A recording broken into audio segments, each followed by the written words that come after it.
స్వామి, ఇప్పుడు ఎటువంటి ఏ విద్యకైనా కానీ సాధన ఉండవాలి. సాధన లేనిది ఏ విద్య అది వంటబట్టదు.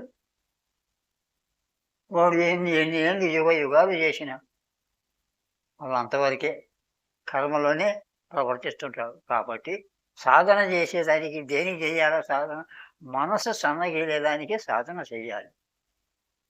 అర్థమైందా? మనసు సన్నగిలాలంటే ఈ ప్రాణాయామము కొంతవరకైనా చేస్తేనే మనసు రాను రాను రాను రాను సన్నగిలుతుంటుంది. సన్నగిలి పసిబిడ్డ ముక్కుల మీద ఎట్ట ఎగరేస్తుందో శ్వాస అట్ట ఎగరేస్తుంది. అట్లనే నిలిచిపోతుంది. నిలిచిపోయినప్పుడు నీ ఒళ్ళు నువ్వు మర్చిపోతావు. కూర్చున్నది నీకు తెలియదు, ఎంతసేపు కూర్చున్నది తెలియదు. మళ్ళీ దేహానికి ఇంద్రియాలకి స్పృహ వచ్చిన పడుతుంది.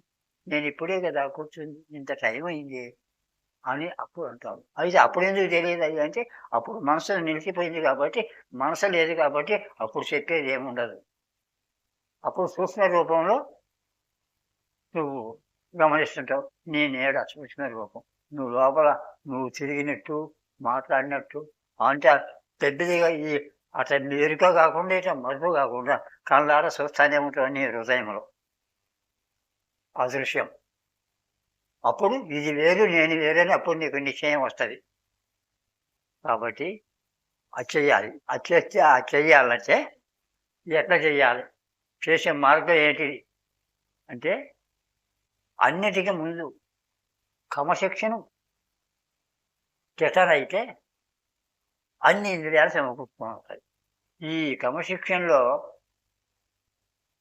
ఎప్పుడైతే క్రమశిక్షణ రాను రాను రాను రాను శ్వాసలు ఆ ఒడిదుడుకులు తగ్గి సన్నగా వస్తూ ఉంటాయి. అప్పుడు ఈ శ్వాసలు వచ్చినప్పుడు నువ్వేం చేయాలి? వాటిని ఆ శ్వాసలు ఆ క్రమశిక్షణ ఉండాలంటే ఉండి ముందు ఏం చేయాలి? ఒక పీఠం అమరించుకోవాలి. పీఠం పైన ఎత్తు లేకుండా అటు తగ్గు లేకుండా పీఠం అమరించుకొని దాని మీద వెంక చర్మము లేకపోతే ఎంటికల కంబడు లేకపోతే దర్భ ఆ ఆసనము వేసుకొని దాని మీద కూర్చునేటప్పుడు ఉత్త కడుపున అంటే లెసన్కి దానికి వెళ్ళిపోయి లెట్రిన్ కింద పోయి వచ్చి శుభ్రం చేసుకొని కడుపులో ఏమి లేకుండా వేసుకొని ఆ పీఠం వేసుకొని అది చీకటిల్లుగానే ఉండాలి. అతను చేసేటప్పుడు ఎవరు అక్కడ లోపలికి రాకూడదు, ఎవరు పలకరించకూడదు.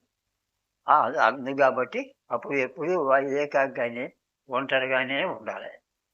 అటు ఒంటరి ఉండకుండా కూడా చెయ్యొచ్చు కదా అంటారు.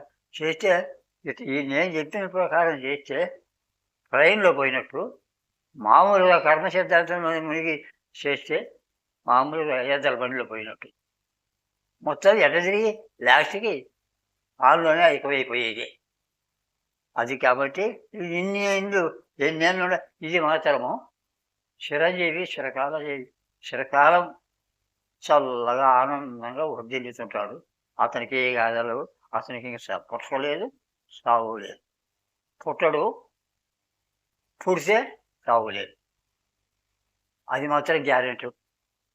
మా అన్నికి కొంచెం బయటికి పోయి వచ్చిన తర్వాత ఆ పీట మీద కూర్చునేటప్పుడు స్నానం చేసుకొని వీలుగా ఉంటే స్నానం చేసుకోవచ్చు, లేదా వీలు లేకపోతే ఖాళీ చేతులు పరిశుభ్రంగా మొక్క మీద కడుక్కొని పీఠం కాడికి వచ్చి కూర్చొని ఒక 5 కుక్కలు నీళ్ళు తాగాలి. చాలా నీళ్ళు 5 కుక్కలు నీళ్ళు తాగితే అప్పుడు 33 పేరు ముడతలు పడి ఉంటుంది. అదంతా తడిసి పడితే మెత్తపడతారు. అప్పుడు శ్వాస పోయేదానికి అలా ఎదిగి ఉంటుంది. లేకపోతే శ్వాస ఆ పేగుల్లో నిలబడదంటే పులితో చల్లటం ఉంటుంది. అంత బాగా పెట్టుద్ది. అందు కాబట్టి తాగి కూర్చొని కడ్డి ముట్టించుకొని లేకపోతే కర్పూరం ముట్టించుకొని ఆ గురువుని ఏ గురువుని ఉంటారో తీసుకున్నారో ఆ గురువు ఏం చెప్తారో దాన్ని పట్టించుకుంటూ ఆ గురువుని తలుచుకొని వెనక్కి ముందుకు 10 రౌండ్లు కొట్టాలి శ్వాసని. 10 రౌండ్లు కొడితే అప్పుడు కడుపులో ఉన్న పాత శ్వాస అంతా వెళ్ళిపోతాడు. పాత శ్వాస వెళ్ళిపోయి ఇంకా కొత్తగా తీసుకుని శ్వాస నిలబడతాయి మంచిగా. అట్లా 10 రౌండ్లు కొట్టి ఆ తదుపరి ఈ కూర్చునేటప్పుడు మెడ, తల, నడుము నిటారుగా కూర్చోవాలి. అది అటెందుకు కూర్చోవచ్చు, ఎట్టయినా కూర్చోవచ్చు కదా, ఎట్టయినా కూర్చోవచ్చు. శ్వాసని ప్రాణాయామం చేసేటప్పుడు ఈ 3 నిటారుగా ఉండాలి. నిటారుగా ఉంటే శ్వాస ఆ బ్రహ్మనాడి ద్వారాగా సరస్వతి 3 నాడులు గంగా, యమున, సరస్వతి, ఆ నాడు సరస్వతి నాడి ద్వారా హృదయ స్థానంలోకి తీసుకొని వస్తాయి. అప్పుడు ఈ కల్మషాలన్నీ కూడా హృదయానికి పోగొట్టుకుంటే అన్ని కల్మషాలు ఒక్కొక్కటి తగ్గిపోతే హృదయ స్థానం అంటే హృదయం అంటే శుద్ధి చేసుకొని ఏమి లేకుండా అక్కడికి వచ్చే వరకు నువ్వు మై మర్చిపోతావు. నువ్వు మై మర్చిపోయి ఒళ్ళు మర్చిపోతావు. నువ్వే నీకు తెలియదు. నీ యొక్క రూపమే, నీ సూక్ష్మ రూపమే మనిషి అలా తిరుగులాడుతుంటుంది. ఇక్కడ లోపల తిరుగులాడుతూ అటు పోయినట్టు ఇటు పోయినట్టు ఇది చేసినట్టు పైకి కిందికి నీ స్వరూపమే చూసుకుంటూ ఉంటావు. పెద్దగా చూసుకుంటుంటావు, స్వప్నంలో కూడా కాదు. పెద్దగానే నీ రూపం నువ్వు చూసుకోవాలి. అట్లా ఉంటూ ఆ నుంచి మళ్ళీ హృదయ స్థానంలో నుంచి ఈ శుద్ధ స్థానం, ఈ శుద్ధ స్థానంలో నుంచి హృదయ స్థానంలో రావాలి. ఇక్కడికి కంఠ స్థానం, ఆ నుంచి ఈ శుద్ధ ఆగ్నేయ సహస్రానికి పోతాయి. అంతవరకు పోయేల దాకా ఈ ప్రాణాయామం చేయాల్సిందే అని సిద్ధాంతం ఏమి లేదు. కొంతవరకు నీవు శ్వాసని బంధించితే ఒక 10 నిమిషాలు బంధించే అంత శక్తి వస్తే చాలు. ఆ తర్వాత నువ్వు ప్రాణాయామం నువ్వు మనసులో ఏర్పడుతూ చేయాల్సిన పనిలే. ధ్యానంలో కూర్చున్నప్పుడు ఒక 10 ముందు చేసినావు కదా, 10-15 నిమిషాల్లోనే నిర్మలంగా కూర్చున్నప్పుడు ఆటోమేటిక్గా కుమ్మకం జరిగిపోతుంది. ఆ శ్వాస పైకి తిరిగే శ్వాస ఉంది. అప్పుడు నీకు ఏమీ తెలియదు, ఆనందమైపోతుంది.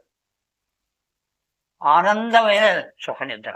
అప్పుడు ఆ ఆనందంలో నువ్వు జడవగా పరమాత్మని భజించుతుండాలి. భజించేది ఏమి? శ్వాస మీద మనసు పెట్టి భూమి మధ్యన దృష్టి పెట్టి నీ మనసుని శోకమని కానీ లేదా ఒక ఓంకారాన్ని ధరించినారు మానవులందరూ.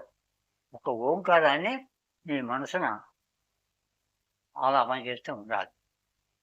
అట్లా చేయంగా నువ్వు ఏది మాట్లాడాలన్నా కానీ ముందు ఓంకారం ప్రణవ మంత్రమే. అదే ప్రణవ మంత్రం అంటారు, ఓంకార స్వరూపిణి అంటారు, ఆకాల శక్తి అంటారు,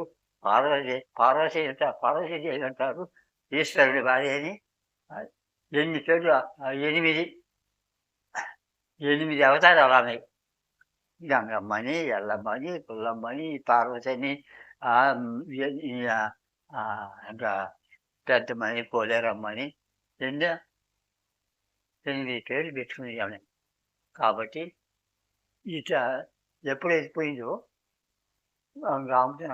ఆటోమేటిక్గా జపం జరుగుతుంది. జపం అట్లా రాను అట్లా ఎదుగకుండా ఇంకా ఏం చూడాలను, ఇంకా ఏమపడుతుంది, ఇంకా చూడాలి. ఒక విధమైన గట్టి పట్టుదల వస్తుంది నీకు. ఎవరేం చెప్పినా ఒప్పు, ఎవరికి నువ్వు చెప్పాల్సిన పని లేదు, చెప్పడం. ఎప్పుడు ప్రజల్లో తిరగవు, ఎప్పుడు ఏకాంతంగానే ఉంటావు. ఏకాంతమే కావాలని కోరుకుంటావు. ఏకాంతం ఇల్లు కట్టుకోవటము, లేకపోతే ఆ ఇళ్ళలో ఏట్లు, వాగులు, చెట్ల కిందలో, బండ కిందలో కాలం గడుపుతుంటావు ప్రజలకి చూసేదానికి. కానీ ఆయన మనం చూసేదానికి చేస్తున్నాడు కానీ ఆయన ఎప్పుడూ ఆనందంలోనే ఉంటాడు. ఏడన్నా కూర్చో ఆనందమే. ఆనందం అంటే అది ఏమీ లేదు. ఆనందం. బాగా ఆకలి అవుతుంటే అన్నం తింటే ఎట్లుంటుంది? 10 నిమిషాలు అబ్బా! ఆనందంగా ఉందంటాం. కాబట్టి అట్లా చేసుకుంటూ ఆ ప్రాణాయామాన్ని ఆపి మళ్ళీ ఒక అర్ధగంట వారానికి పెంచుతా రావాల ధ్యానం. అదే ధ్యానం. ప్రణవాన్ని మనసున శ్వాసలో పలికించుకోవటమే మంత్రం. అది సూక్ష్మంలో. కాబట్టి ఇది చేసుకున్న తర్వాత ఇంకా ఆ తర్వాత నువ్వేం చేయాలి? ఆనందాన్ని పొందిన తర్వాత నీకు కొన్ని శక్తులు కూడా వశపడతాయి. ఏడాగపడతావు, ఆడాగపడతావు, ఆడాగపడతావు, ఏడైనా అది అవధూత లక్షణం, యోగి లక్షణం. అప్పుడు మళ్ళీ నువ్వు ఏ పని చేయాలన్నా, ఏది కావాలన్నా అనుకుంటే వస్తుంటాయి, అనుకోకుండా కూడా వస్తుంటాయి. నువ్వు నిర్మలంగా ఏ సంకల్పం లేకుండా నిర్మలంగా కూర్చోవటమే నీ కర్తవ్యం. ఆ నిర్మలంగా కూర్చోవాలంటే ఈ కష్టం చేస్తూ రావాలి. ఆ నిర్మలానికి వచ్చేటట్టుగా ఈ పనులు చేయాలన్న సాధనకి ఈ ప్రాణాయామం ఇది పరమరహస్యం. ప్రాణాయామము పరమరహస్యము బయలుపరిచింది ఆయన. ఆయన కూడా ఈ ప్రాణాయామాన్ని ఎవరో చెప్పకూడదు అని గ్రంథంలో కూడా రాసింది. అయితే ఆయన ఏమన్నాడు? ఈ ప్రాణాయామం పోతే నేను ఒక్కనే కదా చెడిపోయేది, 10 మందిని మోక్షానికి మార్గం మేలు చేయాలని ఆయన ప్రాణాయామం ఆ పరమరహస్యాన్ని బయలుపరిచి చెప్పి వివరంగా అప్పుడు బిడ్డలకి కారణం ఇచ్చినాడు. ఈ శ్వాసని ఎప్పుడైతే కడుపు తీసుకునేటప్పుడు మిగులుతుంటుందో, శ్వాస ఎక్కడికెక్కడికి ఎక్కుతుందో, శ్వాస ఎక్కేటప్పుడు కూడా ఆ ఉనికి నీకు తెలుస్తూనే ఉంటాయి. ఒక్కొక్క ఉనికి చేస్తుంటుంది. ఎప్పుడైతే ఈ కుండలికి చేర్చినావో ఒక 10 నిమిషాలైనా కుండలిలో నిలబెట్టేంత శక్తి ఉంటే నువ్వు పోయి ఎగిరి నీళ్ళలో దూకినా కానీ బయట అట్టనే శవం ఉంటుంది. నీళ్ళలో మనకు మళ్ళీ బయట మనుషులు మాట్లాడితే ఏదన్నా వాళ్ళకి సమాధానం కూడా చెప్తాం. అట్లా ఇక్కడ తీసుకున్నారు కదా అక్కడ హైదరాబాద్ వాళ్ళు పుప్పల్లి బాయి.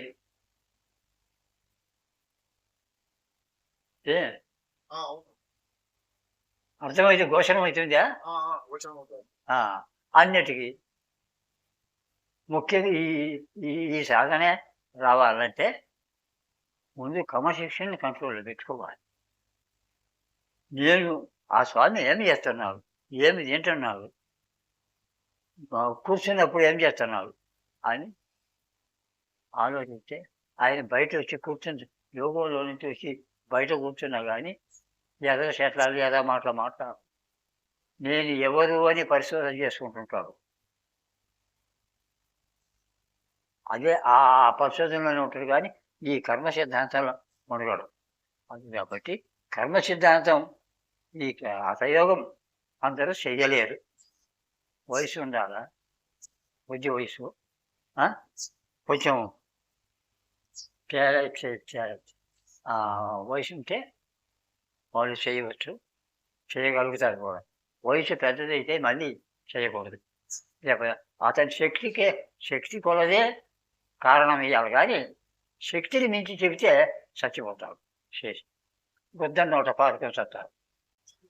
అప్పుడు సాధన చేస్తే ఏ పనైనా నీకు సమకూరిపోతుంది. రెండోది అతన్ని నేల మీద పండుకోగలుగుతాడు, నేల మీద ఎల్లికల పండుకోగలుగుతాడు, పద్మాసనే కూర్చోగలుగుతాడు.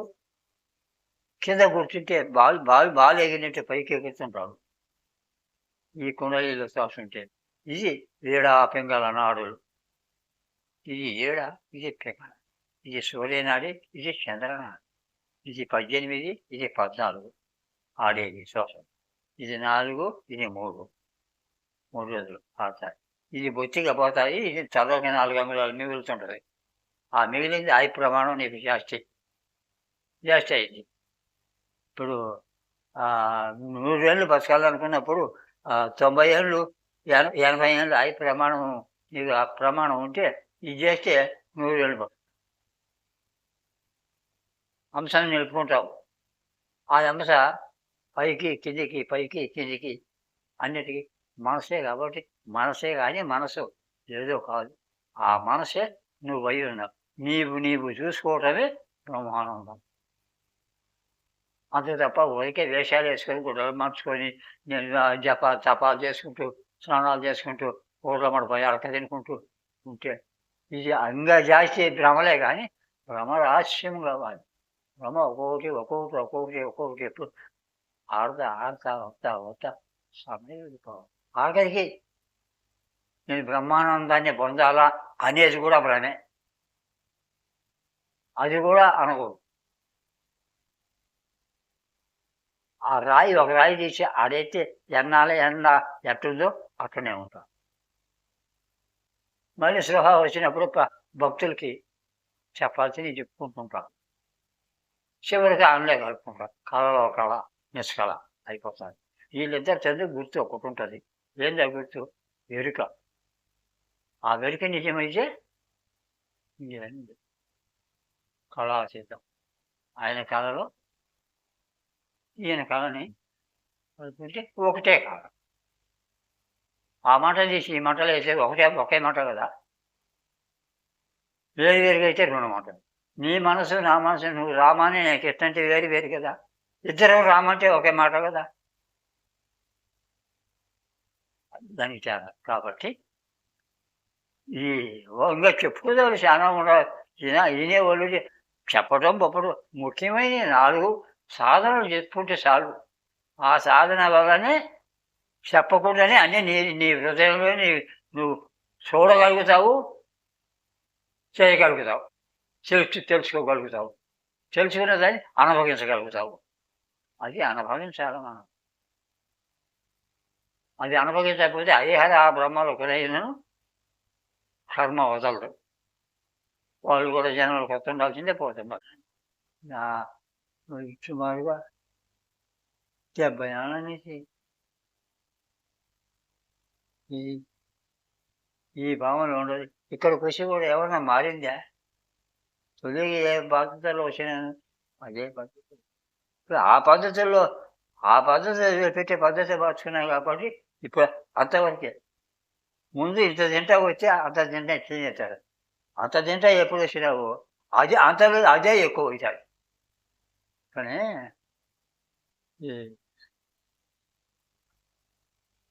కొంతమంది ఏదేదో ఉపదేశాలు ఇస్తారు అని డబ్బు తీసుకొని వాళ్ళ దగ్గర అది ఇది రావాలి అదేదో కృష్ణని అనుకోమంటారు. ఏది వాళ్ళు చేసిన సాధన అది. నేను వాళ్ళు చేసిన సాధన మామూలుగా బాగా సాధన చేసి కూడా ఇది కాదు అని వదిలేసి నేను గృహప్రవేశమై నేను నా సాధన ఏదో నేనే ఏదో చెప్తే నేను మీ అన్న పాడుతుండే ఒకసారి. నాలో గుండా దేవునికి నమస్కరిస్తున్నానని పాట పాడుతాడే నేను ఆయన. అతనే నీవే దేవుడు పోయింది నీవు తెలుసుకోలేక మనసును పెనిగి మనసు ఏకము చేసి మనసు మర్మము కన్నదే వేరుక. గణనాశికము గాలి దృష్టి 2 ఒకటైపోయిందే వేరుక. ఆ వేరుకే వేరుక శుద్ధ వేరుక. ఏమి లేదా వేరుక కళ. ఈ జీవాత్మలు 2 కలిసి ఈ జీవితం అంశత శుభకరమైనదే వేరుక.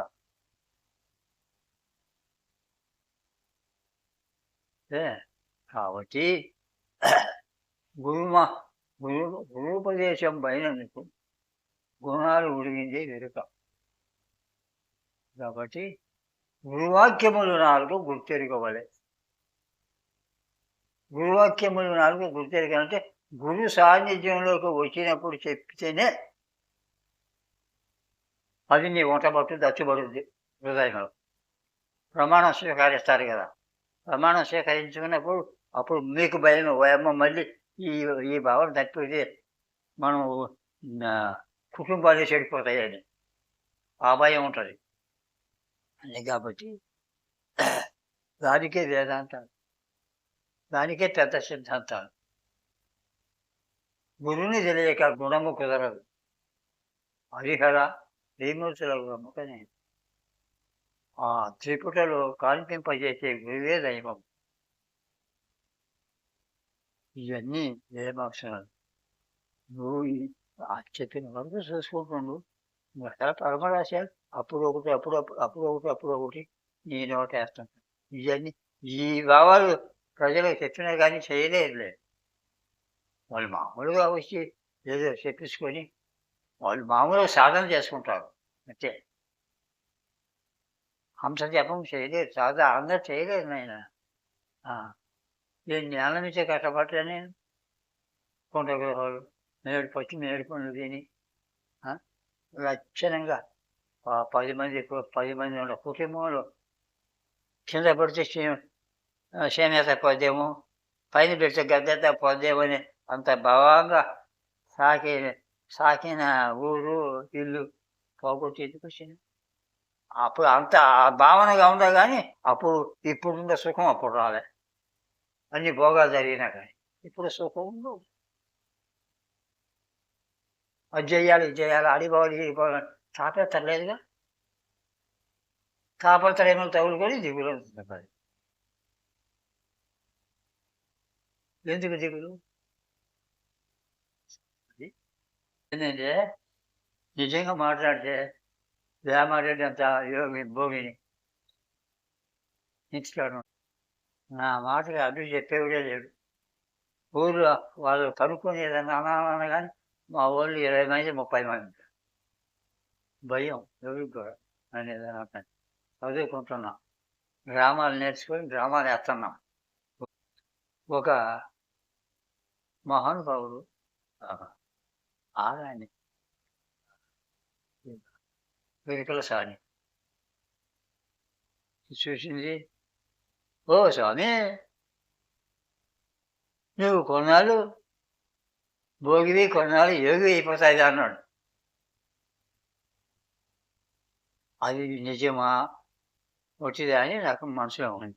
మా నాయన కూడా ఏమనేవాడు, నేను చెప్తే వీడు అరక్క తింటా పోయేవాడేలే, వీడు సంసారం ఏం చెప్తాడు అని మా నాయన. నేను చిన్నపిల్లగాడు ఏమన్నా మా నాయన్ని మా అమ్మని నేను చిన్న బిడ్డప్పుడే మా అమ్మ కాలం అయిపోయింది. మా నాయన్ని నేనే కర్మకాండం చేసిన, అక్కడికి ఎత్తిపోసిన, సేవ బాగా చేసినది. అట్లా చెప్తే వినకుండా పొలం వెళ్ళేవాడిని కూడా. అప్పుడు నాకు ఆ ఎరుకసారి చెప్పిన మాట మనసుకు వచ్చిందో, మనసు మాట ఇంకా మనసు ఎన్ని మళ్ళీ చల్లన వెళ్ళిపోదామని వెళ్దామనిపిస్తుంది. ఆ దెబ్బతోటి భార్య లేదు, బిడ్డలు లేదు, ఇల్లు లేదు, అన్న లేదు, తమ్ముడు లేదు. వచ్చిన మళ్ళీ ఇట్లా అని ఒకరికి నేను ఫోన్ చేసినండి కాదు. అప్పుడు ఫోన్లు లేవులే. ఇక్కడికి వచ్చినా కదా మండలాలు పడది. ఇప్పటికి నా విషయం ఎవరికి మరి ఇప్పుడు నువ్వు తెలిపినాను అంటున్నావు.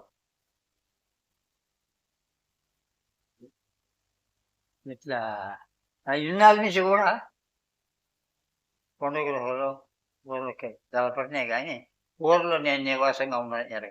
ఇక్కడికి వచ్చినాక మాత్రం ఆడ గుంత చదువుకొని కొన్నాళ్ళు ఉంటా. ఆడ గదిలో ఉంటుంది, ఆడ సన్యాసి గదిలో ఉంటుంది. ఇక్కడ గది అగ్గిదే కొండలో గదిలో కొన్నాళ్ళు ఉంటుంది. ఈ ఆడ ఉన్నాయి కొన్ని ఇక్కడ కట్టేసినారు మన భాస్కర్ రెడ్డి. ఆయన 30 రామరాజు, లక్ష్మీరెడ్డి, ఇంకా కొంచెం శాఖ రమేణి గుడ్డలు రమేణి వాళ్ళంతా పెద్ద ఇప్పుడు అంతా పోయినాయి. కొడుకులు ఉండాలి, వాళ్ళు ఉండాలి పోనీ మళ్ళీ పెద్ద వాళ్ళు కూడా ఇక్కడికి వచ్చి భజనలు యజ్ఞాలు చేసుకుంటా అప్పుడు బాగుంటుంది. భగవద్గీత అంతా ఒక కర్మ సిద్ధాంతమే కదా అర్జునుడికి బోధించింది. మరి దాని కర్మ సిద్ధాన్ని చెప్పాల్సిన పని ఏముంది? అంతరార్థంలో నువ్వు అనుభవించిన అనుభవాన్ని చెప్తే వాళ్ళు బాగుపడతారు. నేను చేసుకోండి, ఊరికి బీటి మాటలని చెప్పుకుంటే ఇలా తత్వ విషయం అయితే ఎంత తత్వం నేను నాదం చేత పట్టుకున్నానంటే రెండో మగోడు నాకు ఎదురుగా పాడేవాళ్ళు లేడు. అట్లా వాడినాము ఇక్కడ. ఇప్పుడు తత్వం పాడటానికి కూడా చీ అనిపించింది.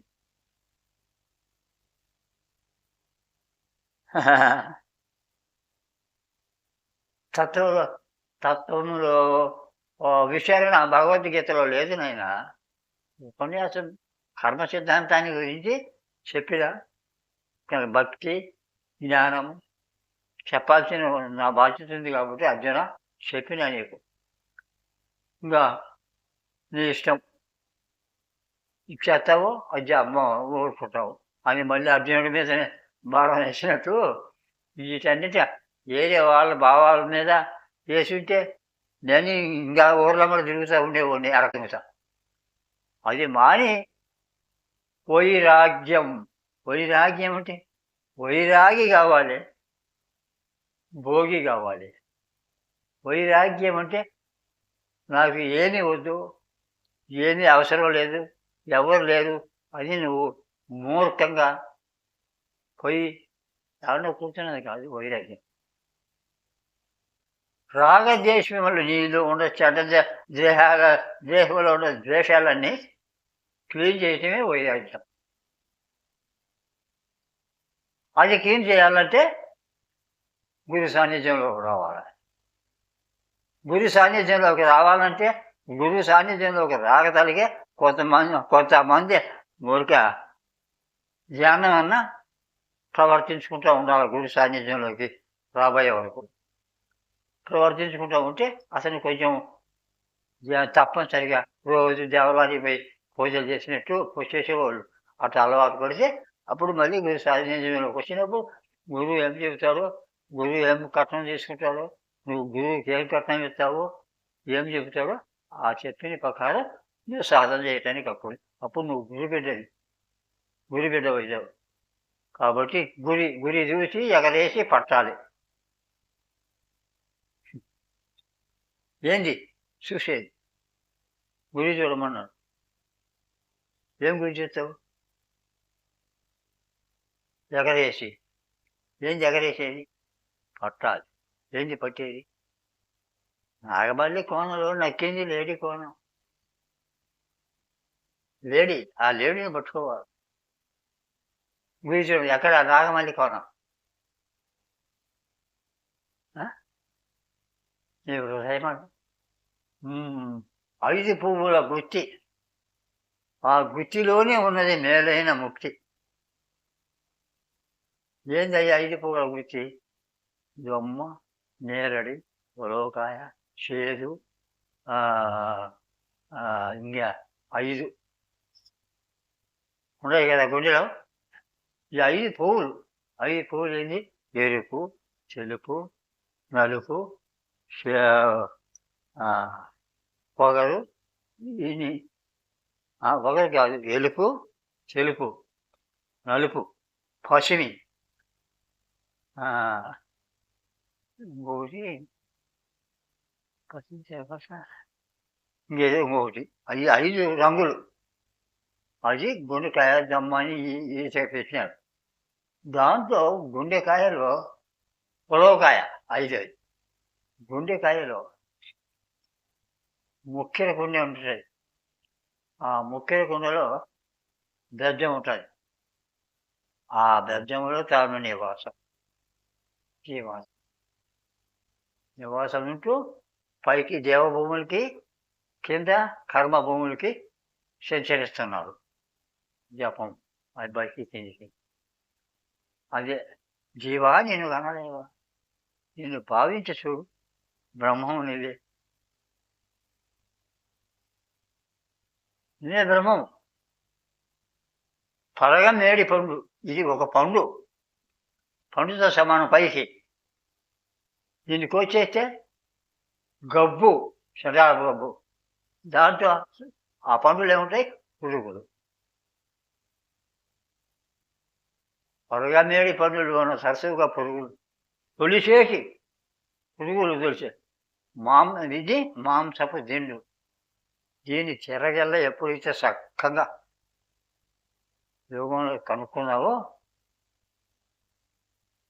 పండు దేవదారి పండు. మునుగున 9 తూట్లు. దీనికి 9 తూట్లు ఉండాలి. ఏది? 1, 2, 3, 4,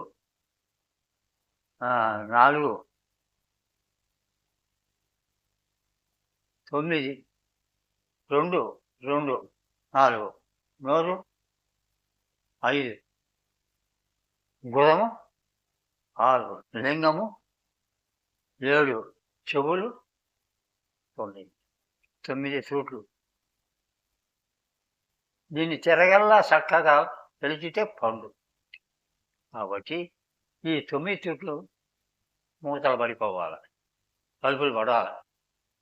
ప్రాణాయామం చేసినప్పుడే వస్తుంది.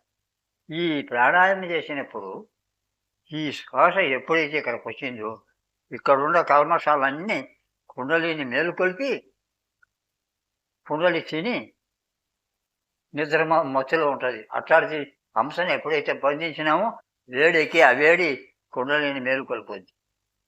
మేలుకొల్పి గుదానికి తోకనెత్తి శిరస్సు పైకి తిప్పుద్ది. అదే తలలు క్రిందిగా మొదల మీదుగా మొలసైన మామిడిని పడతా చూడు. పుట్టిందేమో మొదట్లో మనం తల్లి గర్భంలో ముందు పుట్టేది ఏది? తల పడుతుంది. తర్వాత అవయవాలు అన్నీ పడతాయి. ప్రశ్నించేటప్పుడు ఇష్టం కిందికి, అంతే కదా. కిందికి వచ్చేయటం జరుగుతుంది. అప్పుడు మొదలు పైకి, తలలో క్రిందికి. తల కిందికి. ఇప్పుడు దీనికి తల ఏది? మొదలేమో కిందికి పోయింది, తల కొమ్మలు పైకి వచ్చి. అది దాని అర్థం దానికి చెప్పింది ఉంది. కాబట్టి ఇది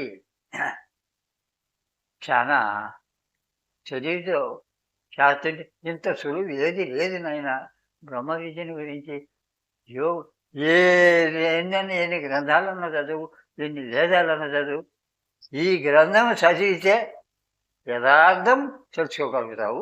నువ్వు యథార్థాన్ని ఆనందమని అన్నాన్ని వంచేయగలుగుతావు. జన్మ పావనం.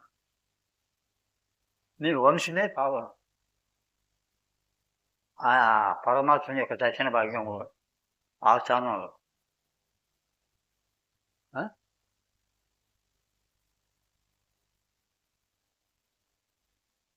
ఆయన దర్శనార్థమున ధన్యతగాంచుతాము మదీయ జన్మ. అది కాబట్టి ఇవన్నీ చెప్పాలంటే దాంట్లో 4 పొద్దుగా చెప్పచ్చు.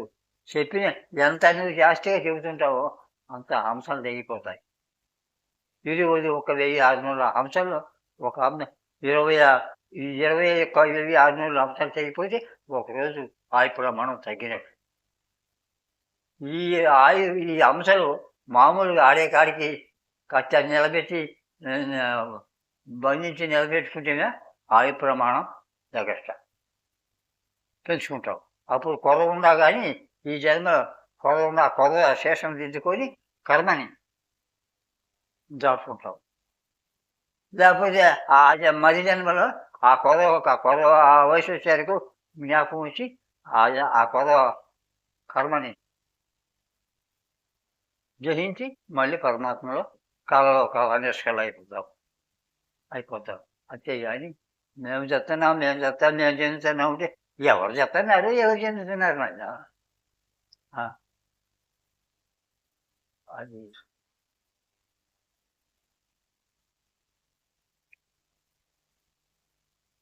అంతవరకు సృష్టి చేయలేదా? అప్పటికి వస్తారు కదా ప్రజలు. ప్రజలు వచ్చినప్పుడు ప్రజలు 10 మంది కూర్చున్నప్పుడు వస్తాయి దానంతట అదే. అది చెప్పి నిన్ను అనాల్సిన పనిలే. దానికయ్యా నాకు తెలియకుండానే వస్తుంటది వేదం. భగవద్గీత చదవాల్సిన పనిలే. చదవకుండా పూర్తి దాని మామూలుగా కర్మ సిద్ధాంతంలో భగవద్గీత అంతరార్థంలో చెబుతాం. చదవకుండానే వస్తాయి కూర్చుంటే. నాకు తెలియకుండానే మాట్లాడుతుంటా. దాన్ని గమనించుకో. నీకెందుకు నీకు చెప్పేది నేను చెబుతా కదా! అంతవరకు దాన్ని ఫైల్ చెయ్యి. చాలదా? సరేలే.